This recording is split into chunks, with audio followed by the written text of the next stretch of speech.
Hi everyone, and welcome to the CSIP webinar on motivational interviewing. Before we get started, and before I introduce our guest speaker today, I'm going to ask that everybody I'm going to mute everybody's line. So if you can all hold on for a moment.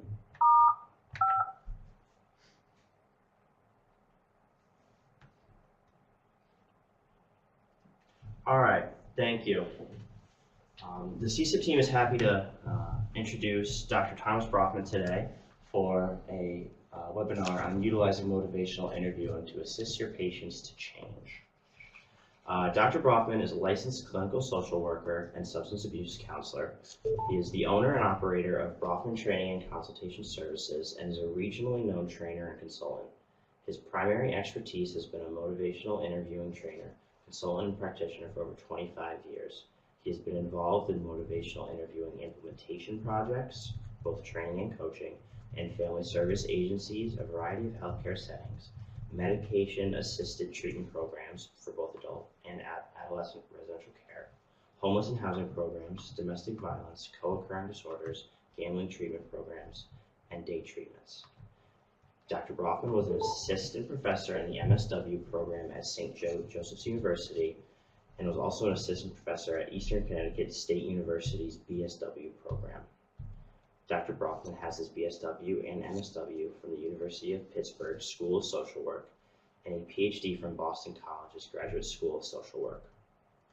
He is the Vice President and a board member of the Connecticut chapter of the National Association of Social Workers, and in 2015 was awarded the Social Work Educator of the Year Award by the CT NASW. Dr. Broffman has also embarked on his third career as he recently completed his 200th hour of training as a Vin yoga teacher. A couple people have just joined again, so I'm going to remute everybody's line and then we're going to let Dr. Broffman get started. All right, we're going to get started. If you have any questions, please feel free to use the chat box and we will address them at the end of the webinar. Dr. Broffman. Good afternoon. I want to thank Qualidigm for affording me this opportunity to be with you today to talk about motivational interviewing. The presentation is entitled Utilizing Motivational Interviewing to Assist Your Patients to Change. My hope will be that within the next hour that we will give you some ideas to help you to become more effective in helping your patients to change. Disclosure of financial relationships. I have no financial relationships to disclose with regards to this webinar. This talk is free of commercial bias. The goal of today's webinar is thinking about more effectively assisting patients to change. So I want to start off with two questions for us to consider because you all have varying degrees of clinical expertise. Based on your experience, why do patients change? There are no simple answers. The alternative question is, why don't patients change? There are no simple answers. So let's start off with the definition of motivational interviewing, and I'll offer you two. One, motivational interviewing is a patient-centered method for enhancing intrinsic motivation to change health behavior by exploring and resolving ambivalence to change. It's important to consider that many of the people that we're assisting to change are ambivalent, meaning that they have both pros and cons to whatever decision we're attempting to help them to make. Motivational interviewing is a set of patient-centered communication techniques focused on being empathetic, non-judgmental, and supportive, which helps individuals express their own reasons for change and take responsibility for their own behavior. So what we're going to be looking at today are four elements of motivational interviewing. We're going to be looking at the spirit of motivational interviewing, OARS, DARN-C, and the four processes of MI. The history of motivational interviewing. Motivational interviewing was actually started by two clinical psychologists, Bill Miller, who was retired from the University of New Mexico, and by Steve Rolnick, who is still a clinical psychologist working for the National Health Service at St. Guy's Hospital in London, England. This is also based on a model called the Stages of Change, which was developed at the University of Rhode Island, which we'll be reviewing later in the presentation. So let's start off looking at the spirit of motivational interviewing. Spirit of motivational interviewing is based on three ideas. First is that we have to be mindful that when we're working with trying to help people to change, it's about autonomy. The patient themselves is responsible for change, and unfortunately, oftentimes what we attempt to get people to do instead is to use authority.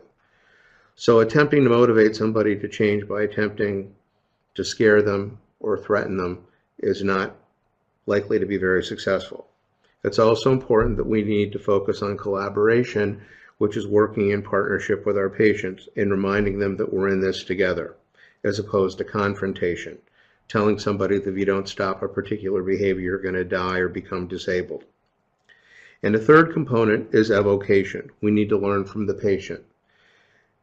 It's important to consider that unfortunately, most often when we're trying to affect behavioral change with people, we resort to explanation, where we tell people as opposed to finding out from them what they already know. So an example might be that if you're working with a patient who is non-compliant with their regimen for taking care of their diabetes, that we could provide information in the form of an explanation, or we could evoke from the patient what do they already know about their diabetes, what have they attempted to do to deal with their diabetes, what's worked and what hasn't worked. The second component of motivational interviewing are the 4 early strategies, and these are the OARS. The O stands for open-ended questions, because most often when we're talking to people and we're asking questions, we're not always mindful of the kind of questions we're asking. So a strategy that you might want to consider using if you want to become more proficient at asking open-ended questions are to ask questions that either start off with the word how or what. That's also important to consider given limited amount of time for consultation with patients, that you might have to preface your request by saying, can you briefly tell me? The A stands for affirming. Affirming is the idea that we want to affirm any and all progress that people are making towards their goals, and at the same time to affirm how it is that people feel about the struggles that they might be having with their goals. So for example, if we're talking to somebody about smoking and they've had 30 prior quit attempts, we need to affirm any and all progress that that person is making. The third component is reflective listening. Reflective listening is reflecting back whatever that person says to us. As I mentioned earlier, a common reality that we encounter is that many people are going to be ambivalent about change. And the way that that will be most often expressed is they will say, yeah, but. So you're talking to somebody about the idea of increasing their exercise regimen, and they may respond saying, yeah, but it's too cold. Yeah, but I don't have the money to be able to join a gym. So reflective listening would be to reflect back that person's ambivalence by saying, so I'm hearing 2 things. One is that you're really interested in trying to exercise, but there's some practical barriers that have gotten in the way. And then summarizing is when we pull together all the information that we have developed with the patient. So if we're helping somebody to look at their ambivalence about an issue such as smoking, we could reflect back what were the pros and cons, and we can summarize. So what I hear you saying is that it sounds like you're interested in trying to do something to stop your smoking, but you're really not sure how it is that you would be able to deal with the withdrawal symptoms. And we could then at that point start to talk about what some of the adjunctive therapies that might be available, including support groups to help somebody who's trying to stop smoking. The third component of motivational interviewing is darn C, and this is listening to your patient for their information about where they are with regards to an intention to change. So the D stands for desire. We need to find out from the person that you're attempting to assist to change what they want, what they wish, what they prefer. And it's important to consider that those desires are going to vary from patient to patient. So for example, you might be talking to somebody about their smoking, and one person may be amenable to the idea of actually stopping their smoking. Someone else may be less amenable and may be instead trying to cut down their smoking. The A stands for ability, what I can, could, able, or is possible to do. One of the things that's always important to consider when we're trying to assist people to change is there's often a discrepancy between their willingness to change and their ability to change. So somebody might say that I'm really interested in learning about how to eat healthier. However, I'm not the person in my house who does the food shopping and meal preparation. So there's a discrepancy between their importance and their ability. The R stands for reason. Why do it? What would be good? And it's important to consider that whenever we're talking to people about change, people have a variety of reasons as to why they either think they can or can't change, and much of that is based on their prior life experience with change. The N stands for need. We need to find out from the person what's important, what they have to have, what matters to them, what they've got to do. And this helps us to be able to identify that person's priorities. When we work with people and attempt to use motivational interviewing, it's very common that there'll be a discrepancy between a person's values and their behavior. So the person might say something like, it's really important for me to get healthy because I want to be able to live as long as I can, yet at the same time their behavior indicates otherwise. And then the C stands for commitment. This is essentially what we're trying to figure out where this person is on the continuum of change. Are they headed away from change? Are they at an impasse? Or are they moving towards active change? The fourth component are the 4 processes of motivational interviewing. If you look at the slide, we're going to be working from the bottom to the top. Without a doubt, the most important thing that we want to be able to do whenever we're trying to assist somebody to change is to focus on engagement. And engagement is about building rapport and a therapeutic alliance. Engagement is very easy for us to overlook because when we meet with our patients, we have an agenda, but we often overlook and forget that they also have an agenda. So engagement reminds us that before we get started, I might say to somebody, well, we have approximately 20 minutes that we'll be together today. What would be the most important things that we need to talk about from your point of view? Once we've engaged the person, then we move into the second process, which is focusing, which is identifying the change goal and developing a focus of interaction. Once we've been able to help the person to focus on the area that they'd like to change, then we move into evoking, which is eliciting the patient's arguments for change, building motivation, and strengthening change talk. And evoking is done using open-ended questions. And the fourth part is planning, building patient confidence and commitment to change. So as we think about trying to engage people in a process of change, engagement is followed by focusing, evoking, and planning. And if we fail to consider engagement first, then we'll be much likely to be less successful with focusing, evoking, or planning. The motivational interviewing money-back guarantee is if you're using these strategies, there's no heavy lifting. And we've all had that experience when we've worked with a patient or a patient and their family, and we've been more invested in their change process than that person might be. Now we're going to move into looking at the stages of change. The stages of change gives us a roadmap to be able to determine whenever you're having a conversation with a patient as to where they might actually be on a continuum with regards to change.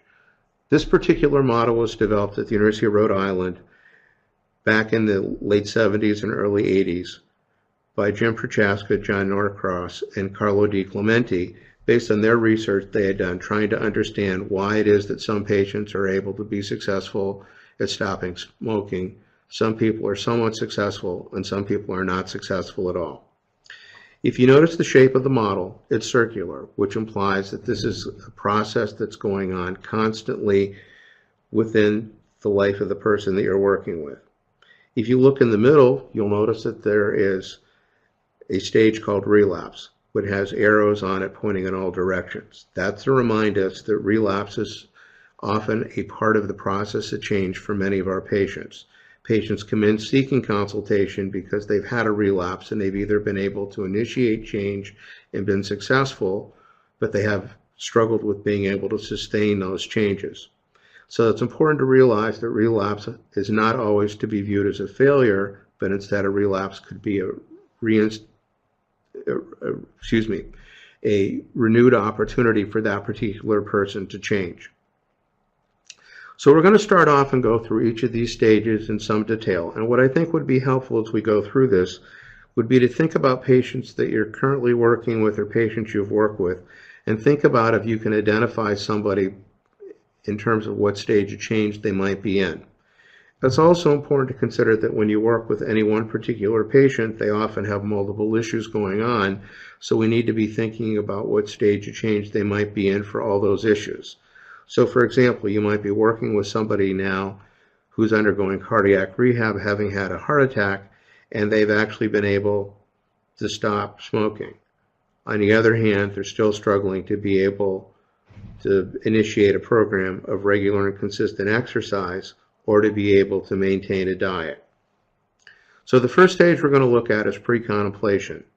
Pre-contemplation is that point where everyone starts off, and pre-contemplation implies that people around that individual may be thinking that person needs to change. Unfortunately, the person himself is often unaware of the need to change. And as we go through the stages, we're going to talk about strategies utilizing motivational interviewing to assist people to move from stage to stage. So primarily our concern with somebody in pre-contemplation is to get them to go from not thinking to thinking. Contemplation is now where that person is thinking, and the one word that would best describe that individual is that they're ambivalent. They're on a fence.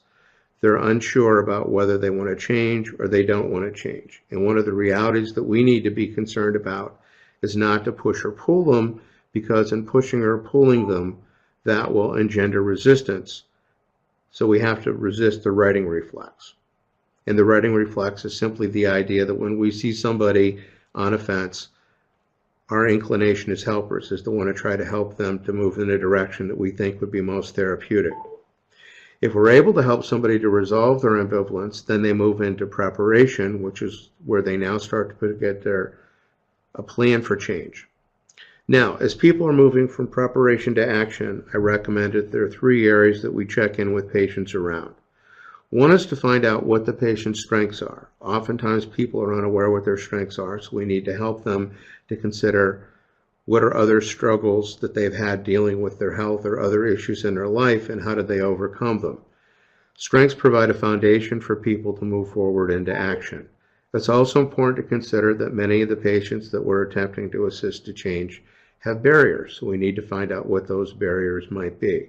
Lack of transportation, lack of support, lack of tangible resources are examples. And we also need to acknowledge that whenever any of us as individuals is considering initiating a change, there are fears, even if that's a change that we welcome and embrace. The next stage is action. This is now where the person has now started to put their change plan into motion, and maintenance implies that the person's been doing it for at least 6 months. Now, in the next slide, what I've attempted to do is to provide another view of the stages of change, looking at it from the perspective of a patient or family. So now we've changed the language to be more consumer friendly. So pre-contemplation now is not even thinking about it. Contemplation is thinking about it. Preparation is planning. Action is doing it. And maintenance is they have been doing it. And in the middle, a relapse is now considered a setback. The next slide gives us more detailed information about how we would define each of these stages of change and what would be the goal and task for us if we're trying to help people to move from one stage to another. In pre-contemplation, this person is not yet considering the possibility of change because they don't feel there's a problem. Our goal at this point is to help that person to raise their awareness. Our task is to inform and encourage and to validate that they may not be ready for change at this point. It's important to consider as we go through the stages of change that people can move very quickly from one stage to another, and to also be mindful that a stage of change is a state and not a trait, so that everybody has equal potential to move through all the stages of change. In contemplation, this person is thinking about change. Our goal is to build motivation and confidence. Our task is to explore their ambivalence by helping them to evaluate the pros and cons of changing. Once we've been able to help them to resolve their ambivalence, they then move into preparation, where they're making a plan to change and setting goals. The goal in this stage is to negotiate a plan, and the task is to facilitate the decision-making involved in creating a plan. In the action stage, the person now is implementing specific action steps and making changes. The goal is to implement the plan. The task is to support their self-efficacy, which means their belief in their ability to do this for themselves. In the maintenance stage, the person now has been doing this for at least 6 months, and we're interested in trying to help that person to continue the desirable actions. The goal is to maintain change. The task is to identify any strategies that might potentially result in a relapse. So a good example would be if you were working with a patient and we're talking about a person making changes in their diet, we need to understand that with the upcoming holidays, this is going to be a period when that person might have to develop new strategies to deal with the abundance of food available at social events. So if we look at the goals by stage of change, pre-contemplation and contemplation, the first 2 stages, we're trying to help this person to build a commitment to change. The next 3 stages, preparation, action, and maintenance, are we're now helping that person to develop a plan for change. And alternatively, if we go back to the stages of change model and look at all 6 stages,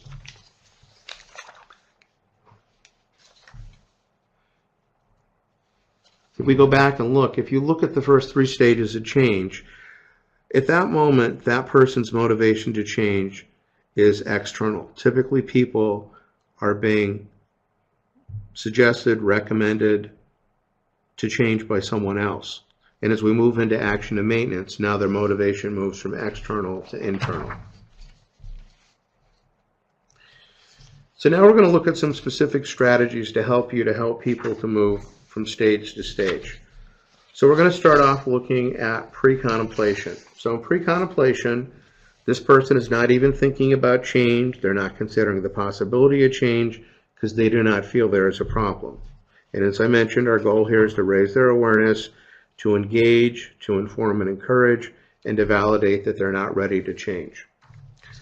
So the strategy that we're going to recommend, and some of you may be familiar with this already, are to use what are called scaling questions. And these are called readiness rulers. So I'm going to give you 3 readiness rulers to consider. And as we go through these, this allows us to be able to develop a 3-dimensional measure as to where your patient is. So if you look at the patient that's here in the doorway, we're going to be able to assess, is this person ready, are they willing, and are they able? So when we think about willing, we're trying to ascertain how important it is for that person to change. When we think about ability, we're trying to determine how confident that person might be to change.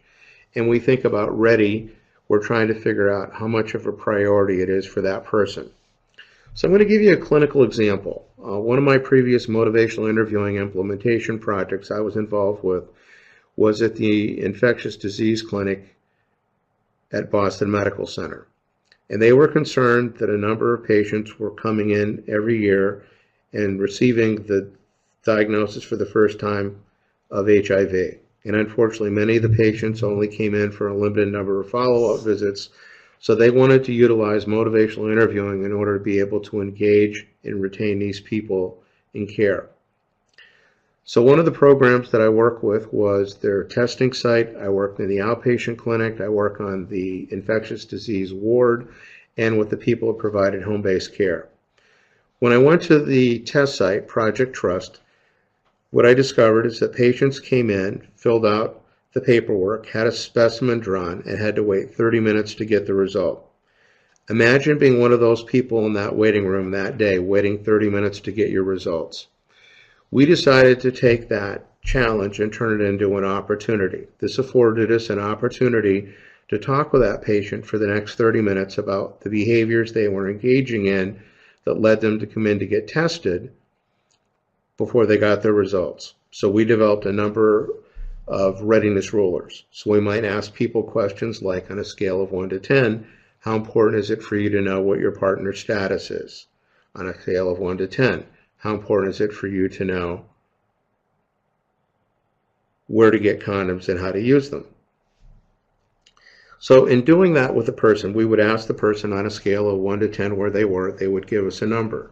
Once we have the number, then we would go to, let's say the person hypothetically said, I'm a 5. 5 implies it's somewhat important. So the follow-up question would be, well, if you're a 5, how do you know you're a 5 and not a 3? And we would step back They would provide us an answer. And then the next question would be, if you're a 5, what would need to happen for you to become a 7? And all we're attempting to do here is to create some momentum to help that person to become unstuck. So we're neither pushing or pulling them, but we're trying to rock them back and forth with the same kind of momentum that you would see in the pendulum of a grandfather clock. So sticking with that same example, we might also ask somebody another readiness ruler around importance in terms of, on a scale of 1 to 10, how important is it for your family? And oftentimes there would be a discrepancy between how important the person said it was for them to make change versus how important it is for their family. And I think that's also important to consider, because oftentimes when you're providing consultation for an individual patient, you're not only working with them, but you're actually working with their family. In addition to finding out about importance, we also would want to find out about confidence. So once again, going back to Project Trust, we might ask somebody on a scale of 1 to 10, how confident would you be that if you had condoms that you would use them? And we'd ask them the number, they'd give us the number, we'd go backward, we'd go forward. Once we've established importance and confidence, it's also important to consider a very common scenario with your patients is there's going to be a discrepancy between importance and confidence. Someone might say to you, well, it's really important to me, but I'm not really confident. So in that situation, we'd want to try to help that person to figure out what we could do to bolster their confidence. A strategy might be to ask the person, was there ever another time in your life when you were not confident about something, and how did you overcome or achieve it? Another scenario is that the person tells you that they're very confident they could do it, but it's not important. In that instance, we would need to find out, well, what would need to happen for it to be important? So for example, maybe I talk to someone and that person's history is that they tell me that they're a woman, they've been pregnant 3 times, they stopped smoking during all 3 of their pregnancies. And they tell me, I know I can stop smoking. I did it 3 times for 9 months, not a problem. However, when we ask about importance, they say, well, it's really not that important. So we ask the person, well, on a scale of 1 to 10, where are you? They give us their number, we go backward, we go forward. And then we ask, well, what would need to happen for this to become more important to you? And the person's response might be, well, if I found out that I had health problems related to my smoking, then I might want to look at my smoking. The third area we also want to help people to look at, in addition to importance and confidence, is also to then look at readiness.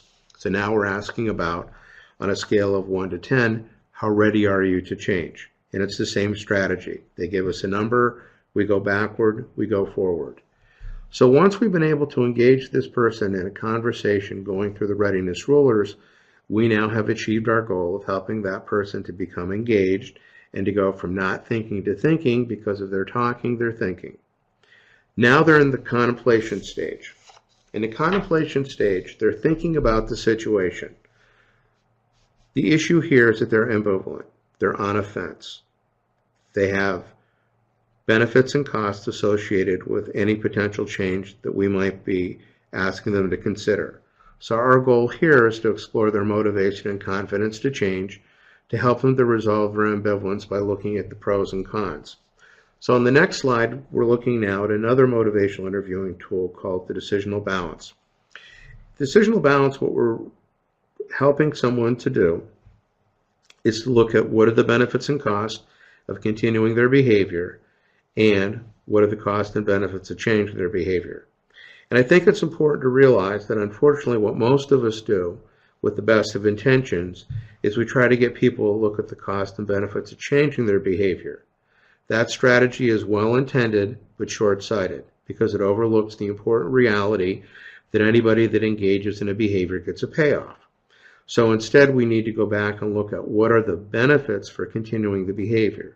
So if I talk to someone who's been a smoker for 30 years and I'm interested in trying to get them to stop smoking because now their smoking is causing health issues, I need to first and foremost understand from their point of view what are the benefits they get out of smoking. So if the person tells me that that's how I relax, then I need to think about, well, we need to help this person to come up with an alternative strategy to relax. If this person tells me that this is something that they do to reward themselves, we need to help them to come up with an alternative way to be able to reward themselves. Now, if we move on and look at the next slide, you're going to see another example of how to do a decisional balance. In this format, all we've done is we have put in 2 different rows and 2 different columns. So the column on the left are all the good things that that person sees about their current behavior and change. And the second column are all the not so good things. And we're measuring that against maintaining their current behavior or entertaining the possibility of change. My suggestion when you're doing decisional balances with people, if time permits, is to write them down and give them to people. Because what often happens is if you complete a decisional balance with somebody, they can look at all the good things on the left and all the good things on the right. However, the line between those 2 columns is literally the fence that they're straddling. And I might say to the patient, do you see yourself on the left? Do you see yourself on the right? Or do you see yourself in the middle? And don't be surprised that more often than not, the patient will reply that they're in the middle. At that point, then I would consider asking some clarifying questions. So clarifying questions could be questions like, if you continue to do what you're currently doing, what's the worst case scenario? The alternative would be to ask, if you decided that you wanted to make this change, what's the best case scenario? What could you imagine might happen if you started this change? Another set of clarifying questions might be to get the person to look at things from a different perspective using timelines. So I might say to the person, so if we think about where you're at today with regards to your being non-compliant with your diet, where are you with this issue 6 months ago compared to today? And alternatively, where would you like to be with regard to this issue 6 months from today? It's important to realize that every patient's different. You might need to telescope those time frames. So maybe you go back and ask about, well, where were we a month ago? Where would you like to be in a month? So if we've been able to help somebody to resolve their ambivalence, now we move on to the preparation stage. In the preparation stage, we're now trying to help this person to make a plan to change by setting achievable goals. And as we think about developing goals, I think it's important to consider that if you were to use the analogy that having a treatment plan is like having a ladder, the goals are the outside of the ladder, and the objectives are the rungs on the ladder that help people to move from step to step. Our goal is to help that person to negotiate a plan, to facilitate their decision making, and as I mentioned before, to explore what are their fears about change, what are their barriers to change, and what strengths do they have with regards to change. So the next MI tool we're going to look at is the change plan. The change plan has several components to it, and it's important to consider that in working with somebody to develop a plan, that it would be important to cover all of these parts. The first one is trying to get the person to identify the change that they want to make. The next is to get the person to think of the reasons they want to make the change. Now, if we've done a decisional balance with the person, these would be on their decisional balance in the box entitled Pros of Changing. The next is we help the person to identify steps to change. My recommendation is to think about this in terms of baby steps. So instead of talking to somebody about not smoking for the rest of their life, would be to think about stopping smoking within a period of 30 days and thinking about strategies that we could use to help that person to complete that goal. Now we also need to consider that whenever we work with people, there might be barriers that get in the way of change. So if your patient is a smoker who lives with other people that smoke, we have to think about what would be ways to help that person to deal with that barrier. If you're trying to help that person to develop a different diet and they live with other people, they now have to think about, well, how many different meals am I going to have to prepare?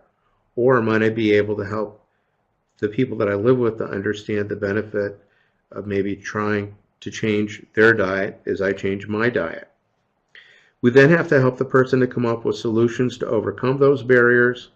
Another important consideration is that most people that are successful at change have and need social support. We want to help that person to identify who their supports are going to be. And then the last part is to help that person to look at a way to evaluate, is my plan working? So if we're working with somebody and their goal is to exercise, a baby step might be that you're going to go for a walk in your immediate neighborhood 3 times a week, and we can help them to assess how successful they've been. And then at the very bottom is an example of using the readiness rulers again by asking that person, how confident are you you're going to be able to make this change? So once a person has developed their change plan, now we move forward with trying to help that person to put that plan into action. This is where they now implement the specific action steps, and these changes usually encompass one of 4 areas: changing an attitude, changing a feeling, changing a thought, or changing a behavior. Our goal is to help them to implement the plan. Our task is to affirm any and all progress they make and to continue to support their self-efficacy. Once the person has initiated their change plan, now our shift focuses at 6 months to maintenance. What do we need to do to help this person to continue to maintain their changes and to proactively explore relapse warning signs? So as I mentioned, for example, if you're trying to help your patients to make changes in areas like diet, with the upcoming holidays, we need to help people to prepare for how are they going to handle those events. So the goal in maintenance is to maintain the change and deal with the issues of ongoing recovery, to identify strategies to cope with high-risk situations, urges, cravings, and social pressure. So the question that we want to consider is, when working with your patient, would you rather be dancing or wrestling? If you're utilizing motivational interviewing, you'll have that opportunity to dance. So this is going to be the end of my presentation, and now I'm going to be open to questions. Before we move on, I want to ask you to consider using a readiness ruler on a scale of 1 to 10. How helpful on a scale of 1 to 10 was today's webinar? So now we're going to open it up to questions you have on the presentation, and I'll be available to help you until we end our call at 1:15. All right. Thank you, Dr. Broffman. I found it very interesting. So, anybody has questions, feel free to use the chat box in the Adobe Connect webinar, and we'll get to them as they come in. Thank you.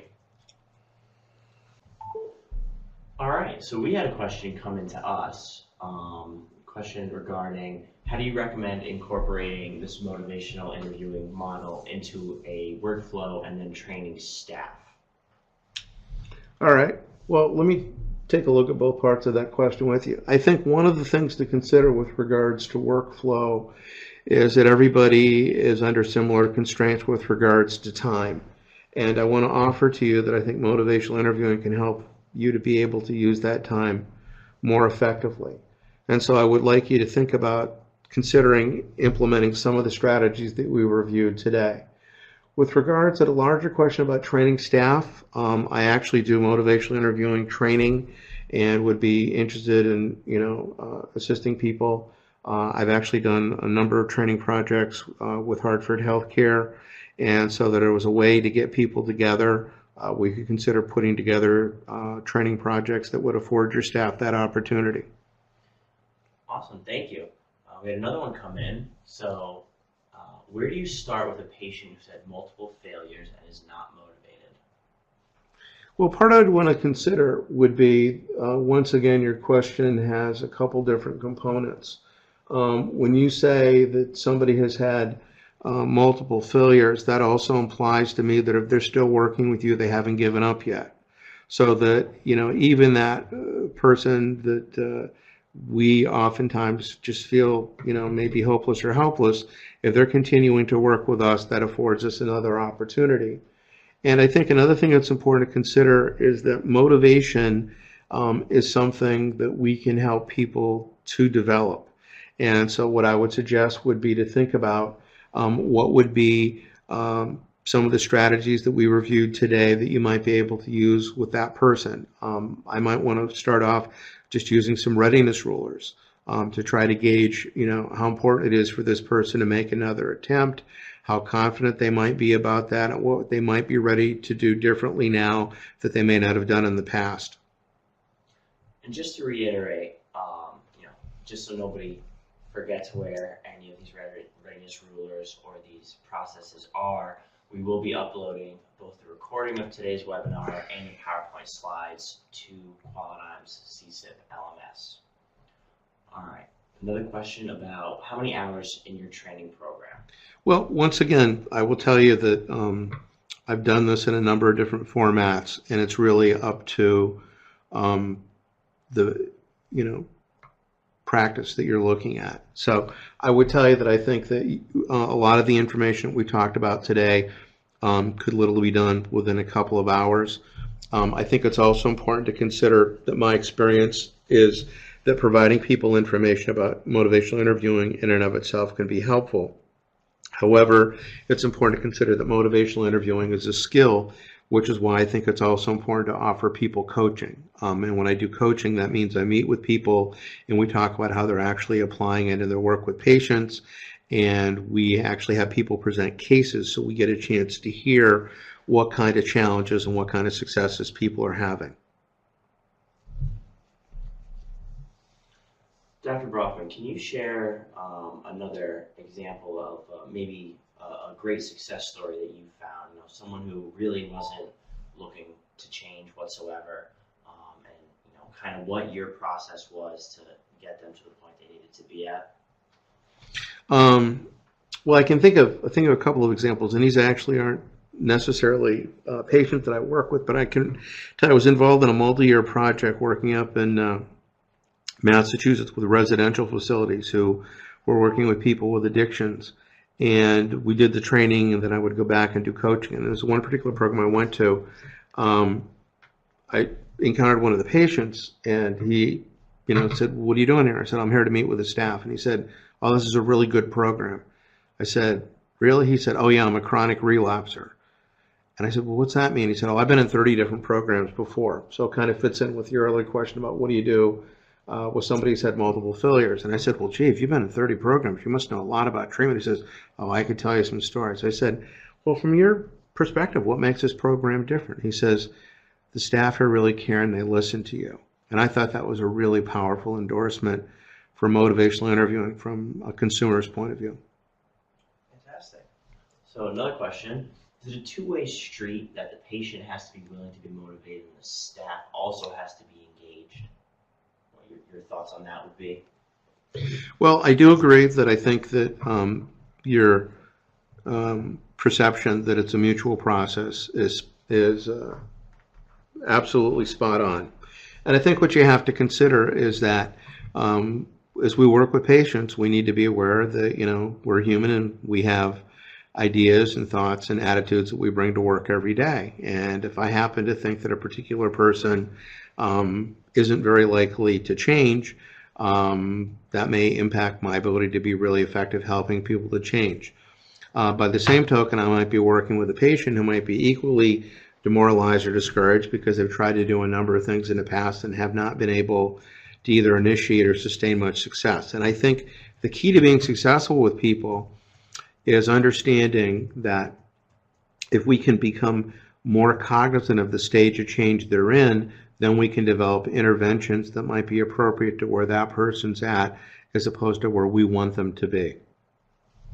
All right. We had Qualidigm as a host had another question come in about related to a previous webinar we had in the opioid crisis.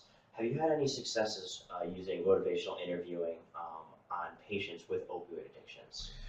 Well, it's interesting because one of the comments I'll get from people when I talk about motivational interviewing is people will often say, "Oh, that's really good working with people with addiction," but they're not sure if it would work, for example, in the healthcare arena. And I think it's important to consider that because of the current opioid crisis today, motivational interviewing is and has been highly effective working with people to change.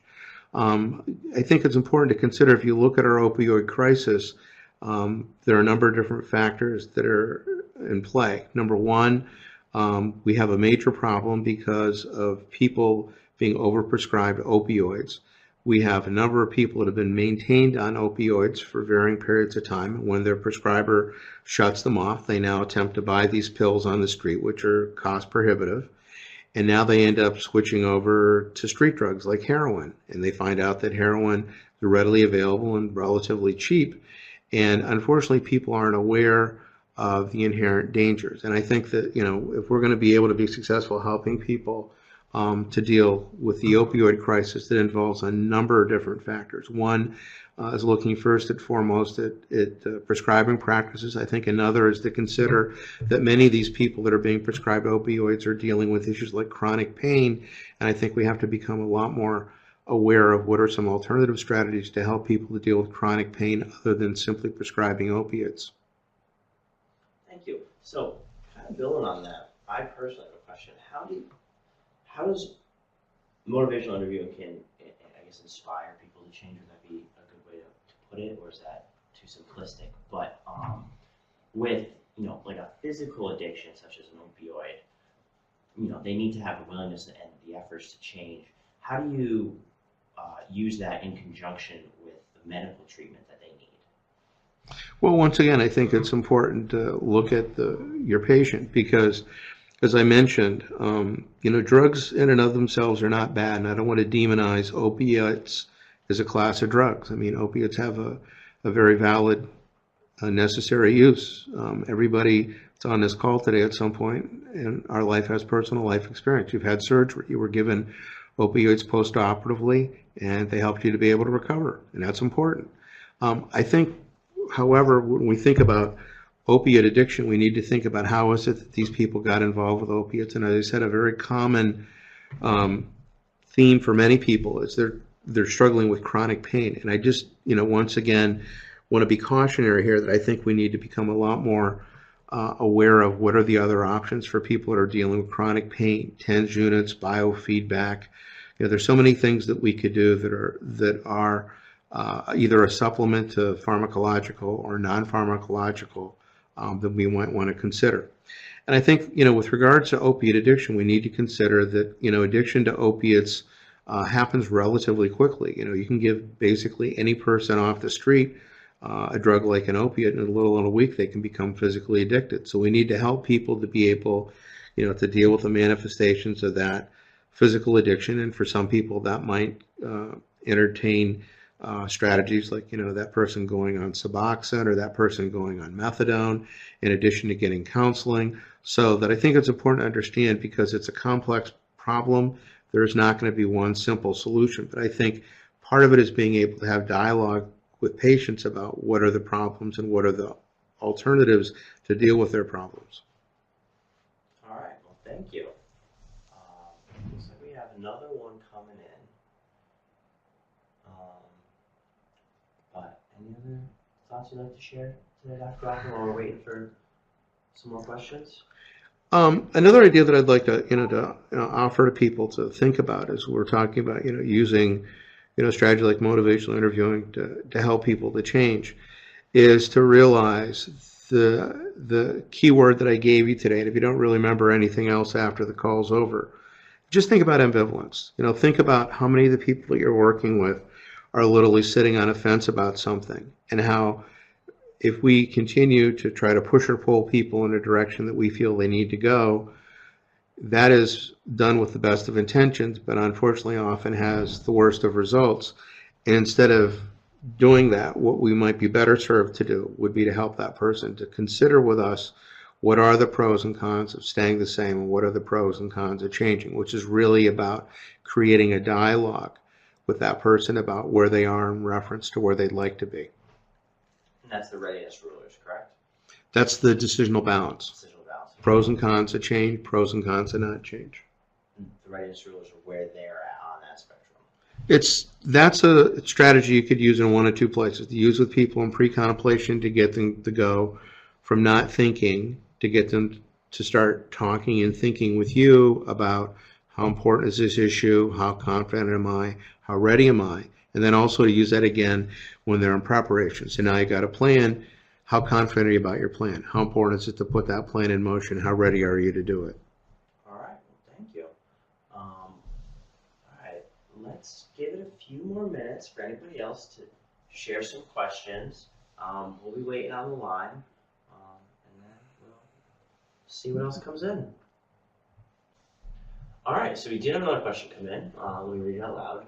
In a case where a patient feels or knows they need to change but can't seem to move past their fears, how do you come alongside them to encourage or motivate them over the hurdles they're facing, especially if having if having them draw from prior experiences ends up not being effective?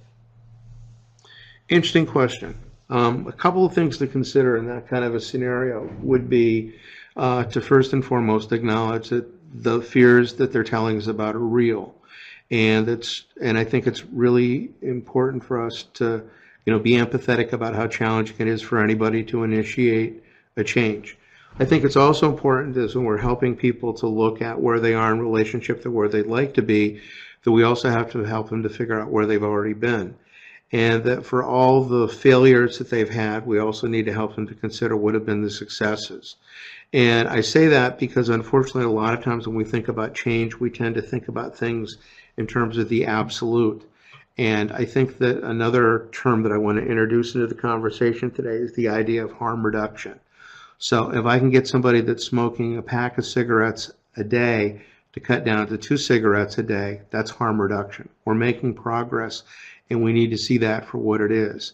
That person has reduced their intake of nicotine, and if they've been able to make that step, that's the best possible predictor that they may be able to move on towards the eventual goal of abstinence. All right. Thank you. Do you have another comment? One thing I just wanted to put out to consider that I think is one of the many reasons why motivational interviewing is so successful for so many people is that there's a reality for us as people that we often are thinking about change. And it's a different process for us to be thinking about it versus actually verbalizing it and doing it. A good example would be that's going to be an opportunity that everybody in this call is going to have within the next 60 days is it's going to be the advent of a new year. And many people, as we approach the first day of the first month of a new year, think about, well, what's going to be different in 2018 for me? So there's literally a world of difference between thinking, I want to get healthy, I want to eat better, I want to exercise more. Am I saying that out loud to somebody and they're saying, yeah, I was thinking about that too. They just opened a new Planet Fitness 2 blocks down the street. How about we go check that out? So there's a world of difference between being able to think it versus being able to verbalize it and hear ourselves say it. All right. Well, once again, we'll give it a few more minutes, see if anything else comes in. All right. So to back to the last question we got from Brian Gomez, something else I'd also want to offer, to think about with your scenario would be that if you're working with somebody and one of the hurdles is, they're caught up in their failures, would be to help them to, look at their current situation from a little different perspective. And I say that because, as different as we all are as human beings, there's one thing we all have in common. We all have a past, we all have a present, we all have a future. So what I might want to do in that instance would be to ask the person to think about times when they were successful and times when they were less successful. And at the same time, to also get them to think and talk about what would you like tomorrow to be like? What would you like next week to be like? And that's called envisioning. If you can help somebody to envision it, that they can think about it and they talk about it, that helps it to become real for the person. Awesome. We had another question come in about expanding on the OARS a little bit. So if you'll all pardon me, I'll jump to that slide. OARS are the micro skills of motivational interviewing, and the components are that we want to be mindful of the kind of questions we're asking patients, so to try to ask more open-ended questions rather than closed-ended questions. And I bring this up because a lot of times when we're talking to people, we're not even thinking about the type of questions we're asking. And if we bombard somebody with a lot of closed-ended questions, that doesn't necessarily give us a lot of information. So for example, if I'm seeing somebody for a consultation, my question might start off with, can you briefly tell me what's happened since we met a month ago? And that will be a way to be able to get a handle on where you're at with regards to the areas that I'd want to check in with you anyway. So let's say the scenario is that somebody had their second heart attack, they're coming back for a follow-up visit. So in the course of that, I'm going to be able to find out, what are you doing with regards to exercise? What are you doing with regards to diet? What are you doing with regards to med compliance? What are you doing with regards to your smoking? And what are you doing with regards to your drinking, without necessarily having to ask 3 or 4 closed-ended questions about each of those 5 categories.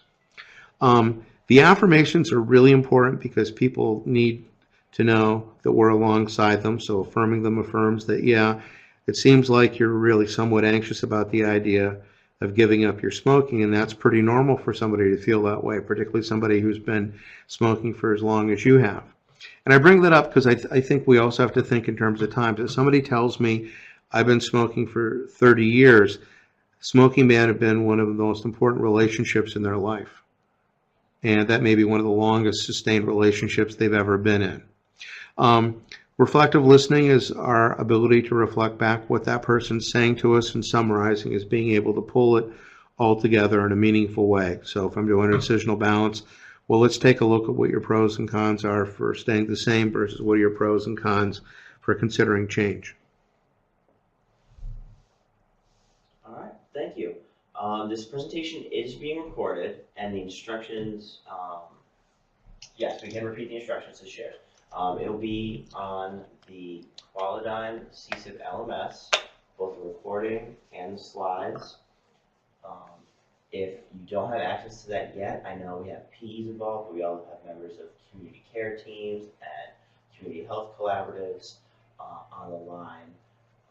Please email Megan Kelly. She sent you the invites to all of this, and we'll make sure that we distribute.